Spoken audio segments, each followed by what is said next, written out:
teman-teman semua, sampai ketemu kembali dengan saya Printo Daud dalam channel Belajar, Mengajar, dan Berbagi. Kali ini saya akan membahas tentang bagaimana kita menghadapi rasa cemas ketika bicara di depan orang banyak. Ya, rasa cemas, nervous, takut, dan sejenisnya seringkali dialami oleh banyak pembicara pemula. Nah, kali ini saya akan membahas bagaimana cara menghadapi rasa gugup itu. Nah, karena tadi public speaking itu penting, kita harus bicara kayak mana menghadapinya. Nah, ini diantara beberapa ya. Acquire speaking experience, you harus banyak pengalaman public speaking. Maka kalau ada disuruh latihan, you do it. Karena menurut saya, the most important thing that can improve your public speaking is your flying hour. You know flying hour? Jam terbang. Ya. So the more you speak, the better you are. Jadi kalau ada kesempatan untuk practice, you get it, ya. Ambil kesempatan itu. And then tadi ini yang sudah bilang oleh si Yumi ya, preparation. Kenapa you hilang misalnya in the case of Rizka, she forgot everything when she was in front of the judges. I think it's because of lack of preparation. So if you want to improve your confidence, prepare more. All public speakers, they must have prepared before the D-Day. Semua public speaker hebat itu nggak otomatis. Ya kan, ada memang 1-2, tapi kayak misalnya Mario Teguh. Ya, we can see that he has a very good public speaking. I believe even Mario Teguh did practice before the stage. Ya, dia praktik dulu sebelum tampil gitu. Kayaknya preparation. And then think positively. Jadi kalau Yumi sudah sampai bilang I'm the best, itu berarti dia berpikir positif terhadap dirinya. So never say that I'm no one, I can't do anything, I'm just a crap, for example. Jangan, never say that you are nothing. You are something, you are someone. Ya, you are special with your own uniqueness. Kita semua spesial dengan keunikan kita gitu. Jangan pernah bilang ya saya ini apalah cuma sarok-sarok kuaci gitu ya. You know sarok-sarok kuaci? Yes, sir. Ya sarok-sarok kayak nggak ada manfaat, kan sampah gitu kan. Masa bilang diri sendiri kayak gitu?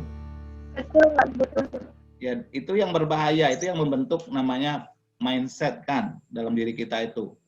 Nah, we have to be positive for ourselves. Kalau nggak diri kita yang mengapresiasi diri kita sendiri, itu siapa? Iya, kalau misalnya dipuji oleh teman, oleh guru, oleh orang tua. Kalau nggak ada yang muji, terus siapa?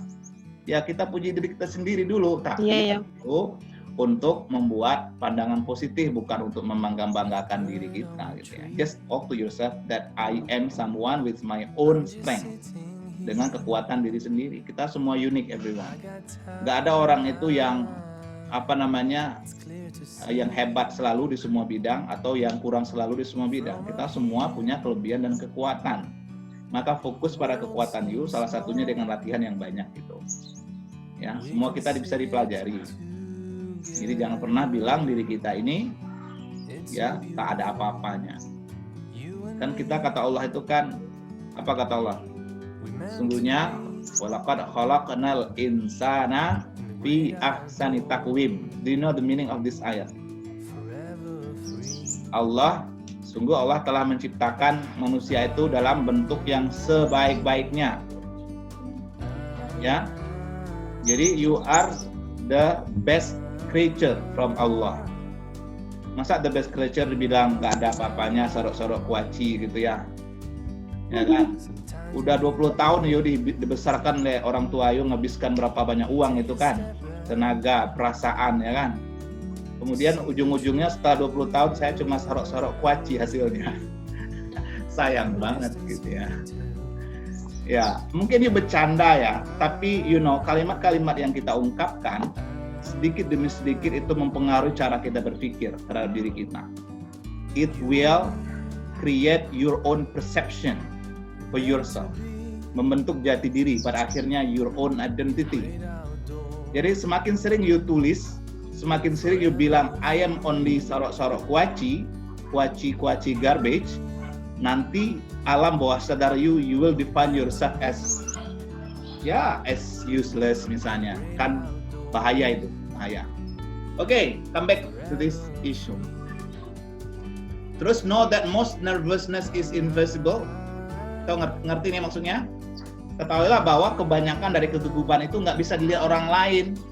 Maka manage your nervousness. Salah satu cara mudah memanage nervousness itu adalah by keeping smiling. Tersenyum.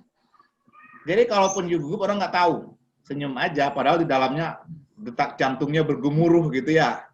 Tapi kan nggak ada stetoskop kan yang ditaruh di dada you sehingga kemudian kedengaran oleh orang kan.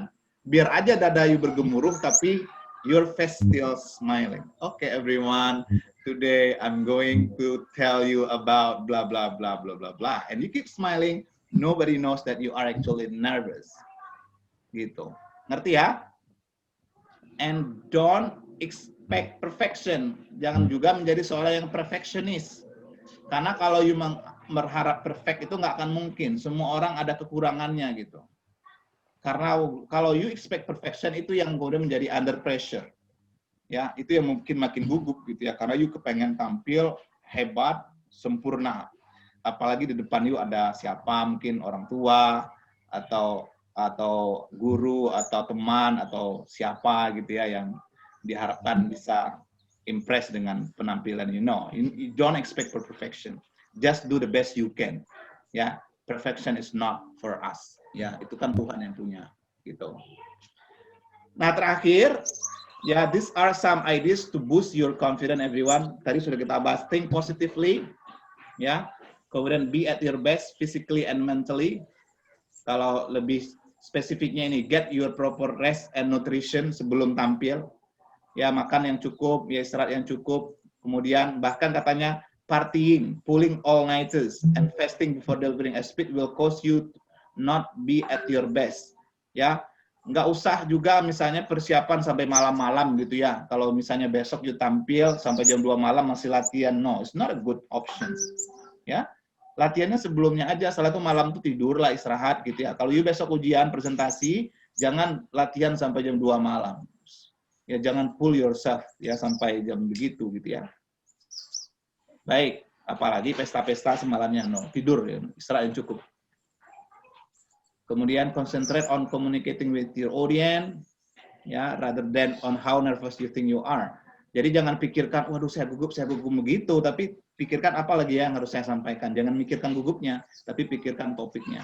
Nah, ini juga strategi yang simple tapi sangat bermanfaat. Take a couple of deep breaths. You know deep breath? Hirup nafas yang dalam. Napas yang dalam. Hirup nafasnya itu jangan sampai kelihatan. Pula oleh udah kayak gini. Ya kayak gitu. Diam-diam aja hirup nafas dalam-dalamnya gitu. Ya. Oke.